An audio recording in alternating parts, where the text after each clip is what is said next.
Donald Trump might soon be benched, at least that's what Alyssa Farah Griffin thinks. During the Tuesday, November 28 episode of The View, the panelists were in the thick of their hot topics discussion when the subject of Trump's potentially dwindling mental abilities was brought to the table. Listen, he has lost his speed on his fastball, or whatever botched baseball metaphor, Farah Griffin, who previously worked as the White House Director of Strategic Communications under Trump, admitted. You can watch him, he is not as sharp as he was in 2016, and many of us would argue that he wasn't that sharp then. You see a real decline in him.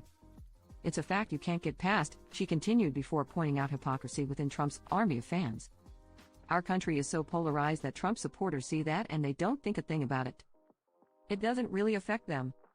They say he's my tough guy, he's my fighter, but they see any gaffe of President Joe Biden's, and Joe Biden is aging and he's too old. It's a Rorschach test of where the country is. If you're going to call out one for the gaps, Joe Biden's had plenty of them, you gotta call out Trump too, the 34-year-old declared. There's no strategy there, he's just slowing down.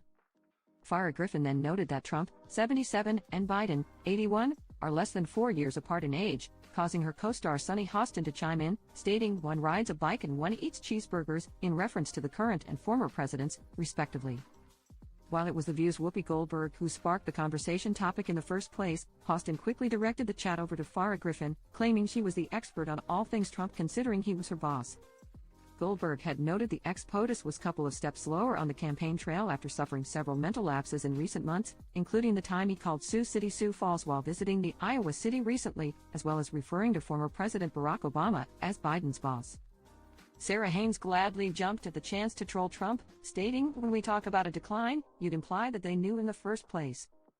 It would not surprise me if Donald Trump did not know we had World War II. He's not exactly a military guy. And I don't even mean this insulting. When you've skated through your life with no accountability, and you have money and you have power, maybe it doesn't matter how you test on your history test. I don't know if he knows he doesn't even know he lost an election. She concluded of Trump, who is currently campaigning for the 2024 presidential election despite losing to Biden in 2020 and being in the midst of numerous legal battles.